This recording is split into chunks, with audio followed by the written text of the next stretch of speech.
Yau kuma za a ce me ya haɗa ANAS Magu da system, me ANAS Magu zai yi da computer, me zan yi da shi, me zan tallata shi. Dama na yi muku albishir na ce zan kawo muku system komai a hankali albishirin ku mutane na, kar ku manta da sharing yana da muhimmanci a bidiyo na. Kowane bidiyo na ku hankada shi, ku yi sharing nashi, insha Allah zan waiwaye wa'anda suke sharing don saboda ina bibiyan kowa. Albishirin ku mutane na wa'anda suke bibiya ta, yau za mu yi unboxing na MacBook Pro 2022 13 inches ga waɗanda suke gani.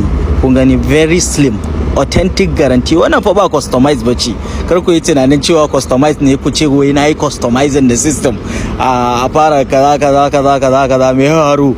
Ni ma na ɗanɗana abin fresh ga wayanda suke bukatan MacBook Pro 2022 13 inches 256 GB 8 gig RAM, yana da touch ID, ana cewa touch ID, face ID, thumbprint, kowanne dai, amma wannan dai ana kiransa touch ID.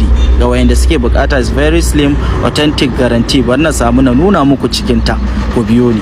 Kun ga yadda cikin ta yake, kai authentic, kai in kana dan lallatsawa. Ni ma na samu na yi placing na order, akwai 2023, akwai 2024, akwai kaza kowanne dai ku samu ku yi placing a kamfanin ANAS Magu.